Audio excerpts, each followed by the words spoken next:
El siguiente relato es un resumen con las ideas más importantes del libro Imaginación Despierta, de Neville Goddard, el cual nos ayudará a saber cómo utilizar el poder de nuestra imaginación para poder manifestar en nuestros deseos. La imaginación es el propio portal de la realidad. El hombre es o el arco de Dios o el fantasma de la tierra y del agua. Naturalmente, es solo un órgano natural sujeto a los sentidos. El cuerpo eterno del hombre es la imaginación. Eso es Dios mismo, el cuerpo divino. Jesús, somos sus miembros. Por la imaginación, tenemos el poder de ser cualquier cosa que deseamos ser. A través de la imaginación, desarmamos y transformamos la violencia del mundo.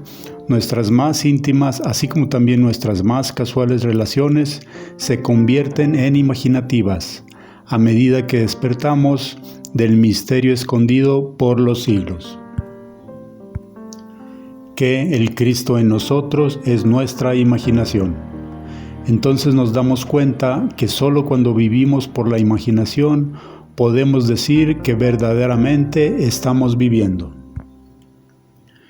Quiero, de la manera más simple, poder alentarte a que funciones imaginativamente, para que puedas abrir tus ojos inmortales hacia adentro a los mundos del pensamiento, donde tienes todos los deseos de tu corazón como grano maduro, blanco, listo para cosechar. La vida abundante que Cristo nos prometió es nuestra para ser experimentada ahora, pero hasta que no sintamos a Cristo como nuestra imaginación, no podremos experimentarla. El misterio escondido por los siglos, Cristo en ti, la esperanza de la gloria, Colosenses 1:26, es tu imaginación. Este es el misterio por el cual siempre estoy empeñándome en realizarlo con más entusiasmo e instigando a otros a hacerlo. La imaginación es nuestra redentora, el Señor de los cielos, nacido de los hombres, pero no el unigénito del hombre. Cada hombre es María y debe darle nacimiento a Cristo. Si la historia de la Inmaculada Concepción y nacimiento de Cristo le parece irracional al hombre, es tan solo porque se ha malinterpretado como biografía, historia y cosmología, y los exploradores modernos de la imaginación no ayudan cuando lo llaman la mente inconsciente del subconsciente. El nacimiento de la imaginación y su crecimiento es la transición gradual de un Dios de tradición a un Dios de experiencia. Si el nacimiento de Cristo en el nombre parece lento, es solo porque el hombre no está dispuesto a abandonar la cómoda pero falsa seguridad de tradición.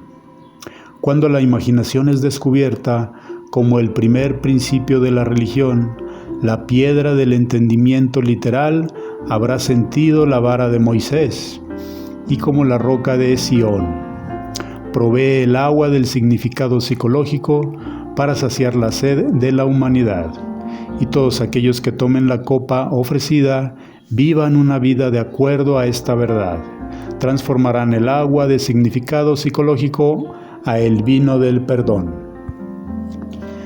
El hombre es el jardín en el cual este unigénito Hijo de Dios duerme. Él despierta a este Hijo al elevar su imaginación hacia el cielo y vestir al hombre en estatura divina. Debemos continuar imaginando y superar aún más aquello que conocemos como lo mejor. El hombre, en el momento en que despierta a la vida imaginativa, debe enfrentarse a la prueba de la condición de hijo. La prueba suprema de la condición de hijo es el perdón de pecados. La prueba de que tu imaginación es Cristo Jesús, el Hijo de Dios, es tu habilidad de perdonar pecado. Pecar significa errar al blanco en nuestra propia vida, quedarse corto en el ideal de uno, fallar en lograr el objetivo al que se apunta. El perdón significa la identificación del hombre con su ideal u objetivo en la vida. Este es el trabajo de la imaginación despierta, el trabajo supremo, porque pone a prueba la habilidad del hombre de entrar y tomar parte de la naturaleza de su opuesto. Supongamos que deseo estar en otro lugar o situación. ¿Podría yo, al imaginarme a mí mismo en tal estado y lugar, traer su realización física? Supongamos que no puedo pagar el viaje y supongamos que mi estatus social y económico actual opone la idea que yo quiero realizar. ¿Será la imaginación suficiente por sí misma para encarnar estos deseos? ¿La imaginación comprende la razón? Y por razón me refiero a deducciones de las observaciones de los sentidos. ¿Reconoce la imaginación el mundo externo de los hechos? En la manera práctica de la vida diaria, ¿es la imaginación una guía completa para el comportamiento? Supone que yo soy capaz de actuar en continua imaginación, es decir, supón que soy capaz de sostener el sentimiento de mi deseo cumplido. ¿Se cumplirá de hecho mi asunción? Y si se cumple en hecho, ¿debería yo pensar que mis acciones durante el periodo de incubación han sido razonables? Luego de asumir que ya soy lo que deseo ser, ¿debo continuamente guiarme por ideas y acciones razonables para así poder traer el cumplimiento de mi asunción? La experiencia me ha convencido de que una asunción, aunque falsa, si se persiste en ella, se solidificará en hechos, que imaginación continua es suficiente para todas las cosas y que todos mis planes y acciones razonables nunca compensarán por mi falta de imaginación continua.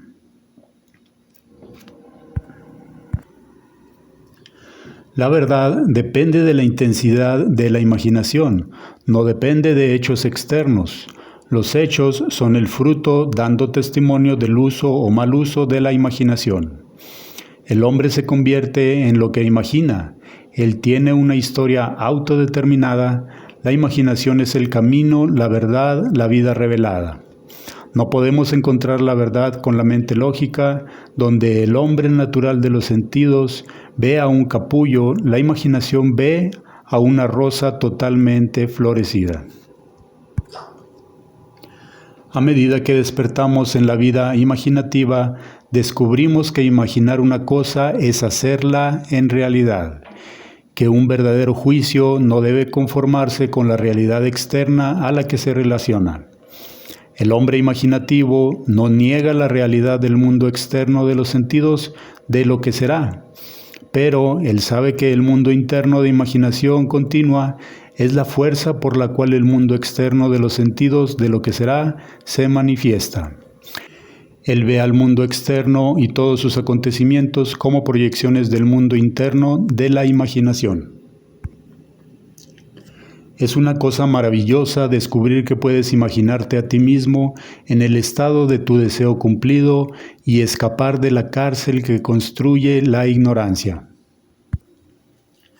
En el momento en el que el hombre descubre que su imaginación es Cristo, él logra hechos que en este nivel solo pueden ser llamados milagrosos, pero hasta que el hombre tenga el sentido de Cristo como su imaginación. La primera vez que me enteré del poder, naturaleza y función redentora de la imaginación fue a través de las enseñanzas de mi amigo Abdullah, y por subsecuentes experiencias aprendí que Jesús era el símbolo de la venida de la imaginación del hombre, que la prueba de su nacimiento en el hombre era la habilidad individual de perdonar el pecado, es decir, su habilidad de identificarse a él mismo o a otro con su objetivo de vida. Sin la identificación del hombre como su objetivo, el perdón de pecados es una imposibilidad y solamente el Hijo de Dios puede perdonar pecado. Por lo tanto, la habilidad del hombre de identificarse a sí mismo con su objetivo, aunque la razón y sus sentidos lo nieguen, es prueba del nacimiento de Cristo en él. Aunque esta enseñanza me chocó y me repeló al principio, porque era un cristiano convencido y serio, y en ese entonces no sabía que el cristianismo no podía ser heredado por mero accidente de nacimiento, sino que debe ser conscientemente adoptado como un camino de vida, Más tarde se apropió de mi entendimiento a través de visiones, revelaciones místicas y experiencias prácticas, y descubrí su interpretación en un sentido más profundo. Pero debo confesar que son momentos difíciles cuando esas cosas que siempre dimos por sentado son sacudidas. Me pregunté a mí mismo muchas veces, si mi imaginación es Cristo Jesús y todas las cosas son posibles para Cristo Jesús, ¿todas las cosas son posibles para mí? A través de la experiencia, llegué a la conclusión de que cuando me identifico a mí mismo con mi objetivo en la vida, entonces Cristo está despierto en mí. Cristo es suficiente para todas las cosas. Qué alivio es saber que todo lo que yo experimento es un resultado de mi propio estándar de creencias, que yo soy el centro de mi propia red de circunstancias y que cuando yo cambio, así debe cambiar mi mundo externo. El mundo presenta diferentes apariencias de acuerdo a cómo nuestros estados de conciencia difieran. Lo que vemos cuando estamos identificados con un estado no puede ser visto cuando ya nos hemos fusionado con él. Y por estado me refiero a todo lo que el hombre cree y consiente como verdadero. Ninguna idea presentada a la mente puede realizarse a sí misma a menos que la mente la acepte. Dependerá de la aceptación, el estado con el que nos identificamos, cómo las cosas se presentan. En la fusión de la imaginación y estados en donde se encuentra la formación del mundo como se ve. El mundo es una revelación de estados que han sido fusionados con la imaginación. Es el estado desde donde pensamos que determina el mundo objetivo en el que vivimos. El hombre rico, el hombre pobre, el hombre bueno, el ladrón, son lo que son por virtud de los estados desde donde ven el mundo. En la distinción entre estos estados depende la distinción entre los mundos de estos hombres. Individualmente es tan diferente este mismo mundo. No son las acciones y comportamiento del hombre bueno lo que debe ser correspondido, sino su punto de vista. El éxito es ganado no por imitar las acciones externas de los exitosos, pero por las correctas acciones internas y por las conversaciones internas. Si nos desconectamos de un estado, y podemos hacerlo en cualquier momento, las condiciones y circunstancias a las que esa unión les dio vida desaparecen. El hombre vive para encomendarse a sí mismo a estados invisibles, fusionando su imaginación con aquello que reconoce como diferente a sí mismo. En esta unión, él experimenta el resultado de esa fusión. Nadie puede perder lo que tiene, salvo por desconexión del estado donde las cosas experimentadas tienen su vida natural.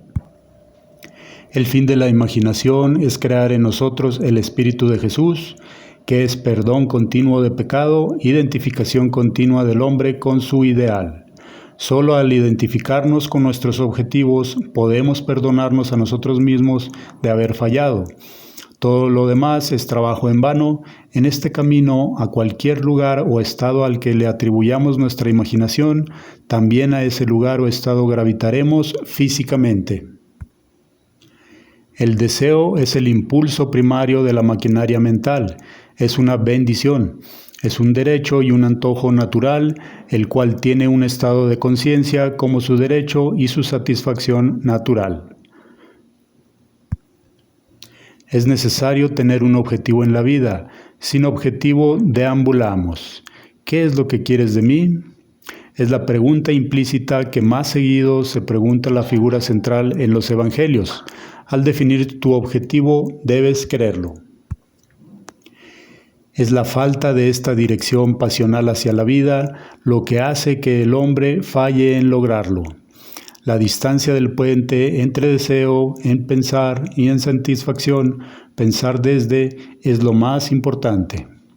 Debemos movernos mentalmente desde pensar en el final a pensar desde el final.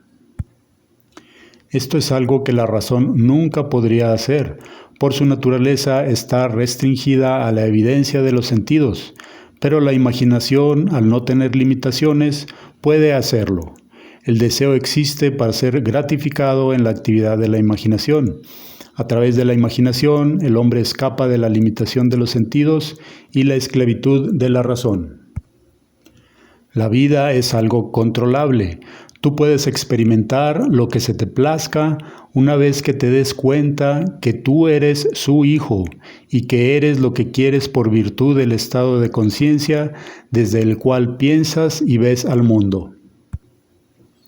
El cuerpo interno del hombre es tan real en el mundo subjetivo como su cuerpo físico externo es real en el mundo de la realidad externa, pero el cuerpo interno expresa una parte más fundamental de la realidad.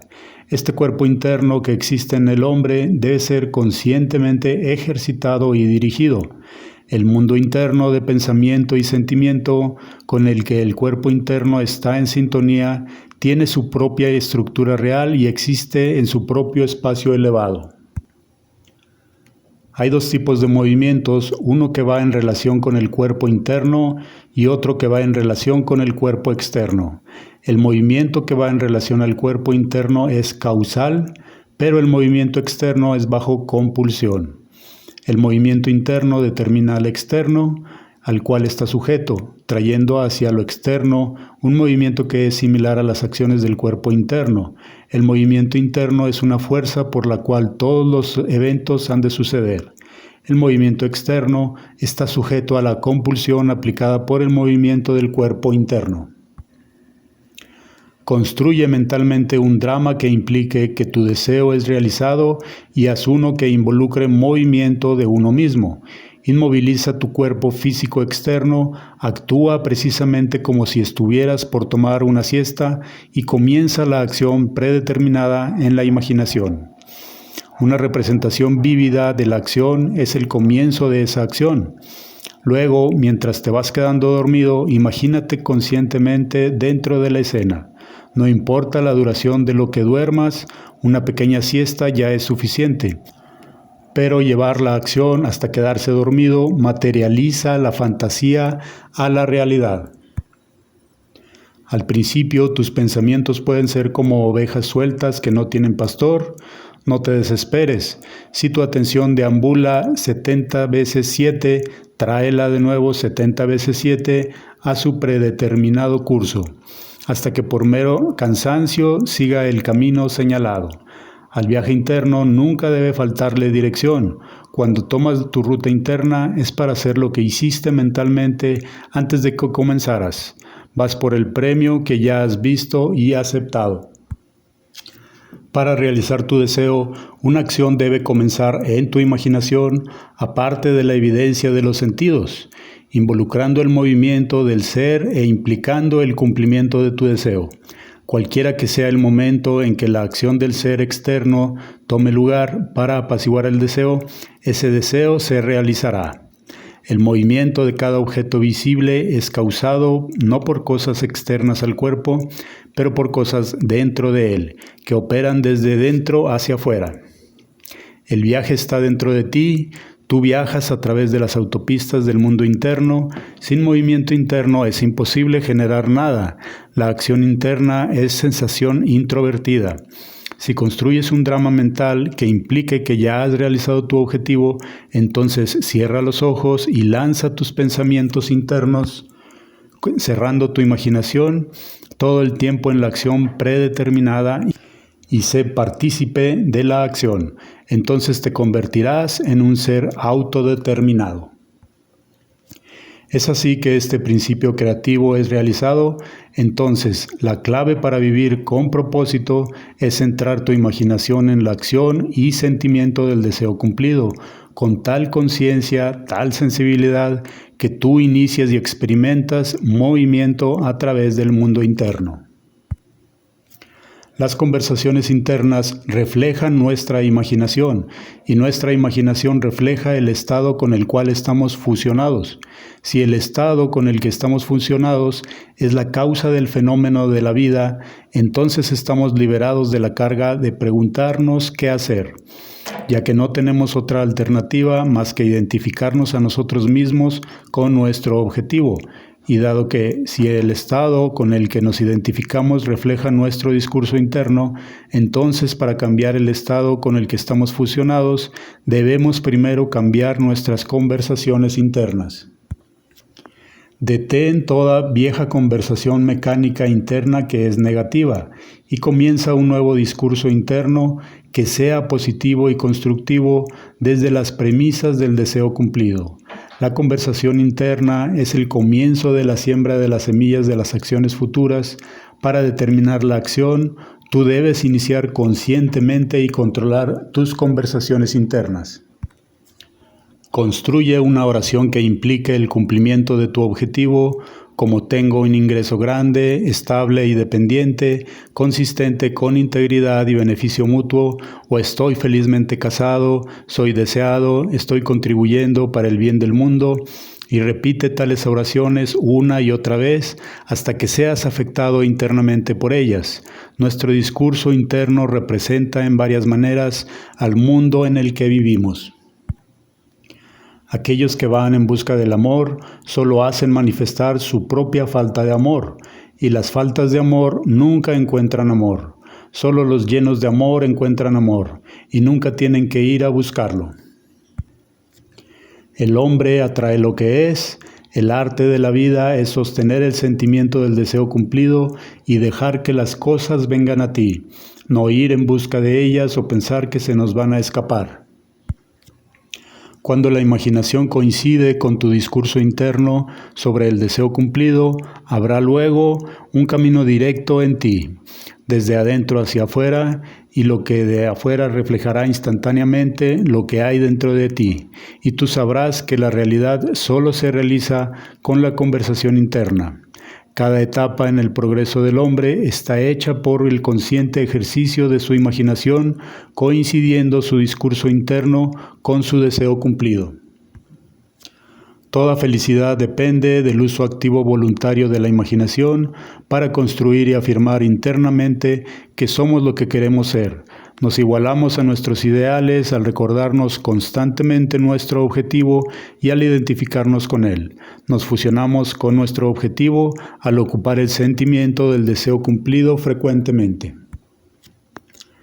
El nacimiento de Cristo es el despertar del interno o segundo hombre, es hacerse consciente de la actividad mental dentro de uno mismo, aquella actividad que continúa, ya sea que seamos conscientes o no de ella. El nacimiento de Cristo no trae a ninguna persona que esté a la distancia, ni hace nada que no haya sido antes. Es la revelación del Hijo de Dios en el nombre del Señor, viene de las nubes. Nos dice Marcos 13:26 y Lucas 21:27. Es la descripción del profeta de los anillos pulsantes de luz dorada líquida en la cabeza de aquel que despierta. La venida es desde dentro hacia afuera, como Cristo en nosotros. Romanos 8:10, Corintios 13:3.